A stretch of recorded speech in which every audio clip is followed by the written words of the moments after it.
The Senate primary date in Massachusetts is just over a month away, but the mail-in voting process has already begun. So if you haven't been paying much attention, now's the time to start. Incumbent Senator Ed Markey and his challenger, Congressman Joe Kennedy, faced off in their fourth debate last night. And as Markey looked to make the case that he's a proven leader who's delivered on his promises, Kennedy argued it's time for something new. I believe, more than anything, young progressives believe in change. That's why I'm running, to make sure that we have leaders that are connected to our communities, that are going to fight for them every single day.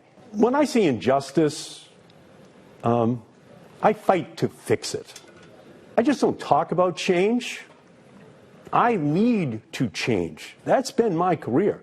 So who's making the winning case to voters? I'm joined by Victoria McGrane. She's political reporter for the Boston Globe.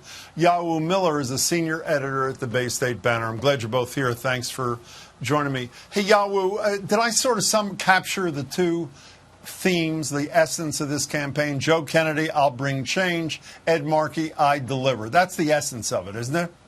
Basically, they're really so close on the issues that during this debate, when they tried to debate the issues, it was sort of, neither of them really landed any solid blows. But, when Kennedy's going after Markey for, sort of like style and, more than substance, then that's where he was starting. It seemed like this time he was starting to get some traction on that. Markey sort of going back on his experience and here's what I've done, here's how I've led, and Joe just kind of making the case for new energy. Well, and it also seems to me, Victoria, what's in the arsenal for Ed Markey is every time there's a 30, I think Joe Kennedy's 39, and a 73-year-old incumbent, I'm changed, he's been there forever, he pulls Alexandria Ocasio-Cortez's name out of his pocket. In all fairness, they did co-sponsor the Green New Deal. How effective is the AOC card for Ed Markey? I think it's been surprisingly effective, certainly more effective than a lot of people I was talking to way back at the beginning of this race would have said. I mean, it is an incredible amount of energy and enthusiasm for Ed Markey that you see on social media in particular. What remains to be seen is how much of those voters are here in Massachusetts and how much of it is this admiration from, the broader, more progressive wing of the Democratic Party out in the rest of America. And it's really hard to tell, especially given the disruption that the COVID pandemic has brought to this race, to really get a sense of how things are going on the ground. So last night's debate was an hour, and it felt like for about an hour and 10 minutes they debated one issue, which was about an immigration detainee quota. And by the way, Ed Markey never defended his vote. All he kept saying was, Joe Kennedy voted the exact same way I did. Here's a little excerpt from one of those many back and forths. Now, look, in the midst of that debate, Senator Markey joined with Republicans and immigration extremists to actually siding with detention beds rather than our immigrants in our community. Thank you very much. That's what needs to change. Again, Congressman, just give me a break. You cast the same exact vote for the same policies. It is not true. Just keep saying things that are just not true. Technically, I guess you could say it is true, because in a much larger bill that was included in, Kennedy did vote for it. But the Kennedy campaign, Victoria says, context matters. Does the issue matter, or did it get so lost in the weeds, despite Kennedy's best efforts, that it doesn't mean much to a viewer or a voter?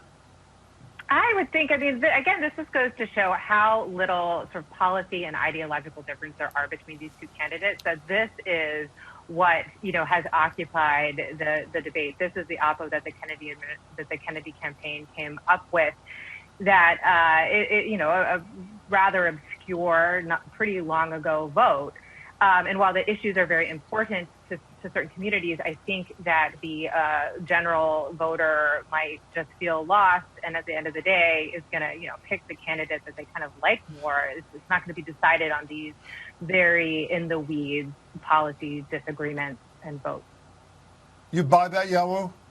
Yeah, I think that a lot of the people who came into this debate, a lot of people who are tuning in, probably already have an opinion one way or the other about the candidates, more so than about the issues or their stances on the issues. Well, let's talk about something that's not an issue, but at least in local races matters a lot. And you wrote about a variation on the theme about it today, Victoria, with your colleague Liz Goodwin. Joe Kennedy said last night, I travel all over the state. I'm paraphrasing. No one's seen you in ages. And the response from Markey is, well, it's interesting. All those places where they haven't seen me, their leaders have endorsed me. How much does the whole issue, one, what did you report today? And number two, how much does the whole issue of how much time, not a state rep, but a senator spends in state matter to voters? Well, what we reported today is this issue of how Markey not spending enough time in Massachusetts has really dogged him for years. It was a big issue in his 2013, the special election for the Senate seat that he now holds. It has come up in other previous races for him. But what we had finally were able to get is put some actual numbers to it. Senator Markey, to his credit, did finally share with us a sort of accounting of how many nights since 2017 he spent in Massachusetts versus elsewhere. We got similar information from other members of the delegation, so we could provide some context. Well, one of the things that stood out to me particularly is Senator Warren, who, as you recall, ran for president, in 2019 spent 22 more days and nights in Massachusetts than Senator Markey. And in 2018, she spent twice as many nights here as Senator Markey. And Senator Markey's presence in the state, again, as we're measuring by nights spent in Massachusetts as opposed to elsewhere, has steadily increased the closer his reelection has come. Now, he also... Do voters... I'm sorry. Oh, sure. Go ahead. You go ahead.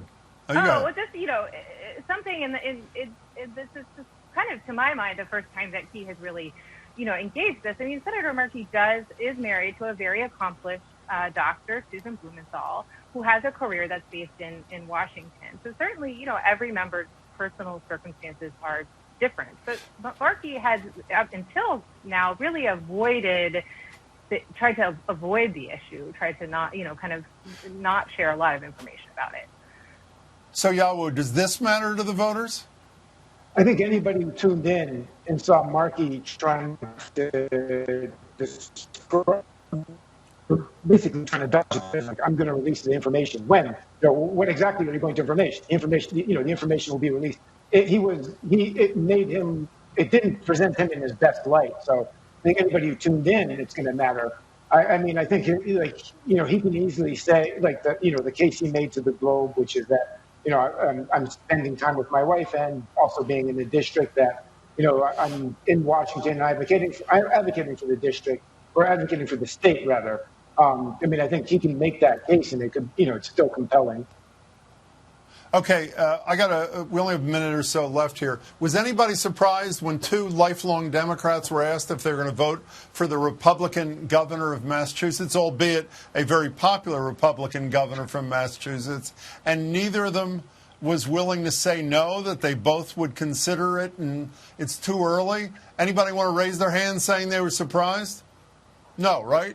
Okay, no. Fine. So, Victoria, let me go to you. What's going to matter? I mean, I was going to say on primary day, but this is a whole new reality. People can start voting as soon as they get the ballot back. What is going to matter in the minds of Massachusetts voters? What's going to determine whether Markey returns or Kennedy takes the seat? I mean, I honestly think the point you just made, what's going to matter the most is something that nobody really knows the answer to, which is how different this primary is going to be in terms of the voting. Like, Massachusetts this is unprecedented for Massachusetts, where anybody can vote by mail in the primary, and nobody exactly knows what to expect. Typically, a turnout for a primary like this would be very low, just the sort of diehard Democratic activists. And that may not be the case this year. A lot of folks think that could benefit Kennedy, who, is maybe even just on name recognition more well known in the state because he is a Kennedy than Senator Markey. So, Yawu, what decides this race? It's hard to say. I mean, I think the primary turnout's going to, obviously going to decide the race, and which one of them can, I think that while both of them are sort of virtue signaling to progressives, it's going to be an older electorate that actually comes in there. Will they go for the Kennedy name? I think that, that's a compelling case, or, it's really hard to say at this point, though. It's a very untraditional campaign season, and so a lot of the things that signposts we look for are not there. By the way, Yawu, don't feel bad that somebody walked in the middle of the interview, because my daughter's dog just walked into my room here, so we're even. Yawu, Victoria, thank you so much for your time. I really appreciate it. Great to be here. Thanks. Again, the state primary election date is September 1st, but there are several ways you can cast your ballot. Under a new law, all voters in the state are eligible to vote by mail for elections this year. So if you're registered, you should have already gotten an application, which you'll need to return by August 26th at the latest to be able to vote by mail in the primary. You can send your ballot in the day you get it, but it has to be in your city or town election official's hand by the time polls close on September 1st to be counted. Although if you leave it till the last minute, you can hand deliver it too. You also have the option of voting early in person. Select polls will be open from August 22nd to the 28th. As always, you can vote the usual way, in person, on Election Day if you choose.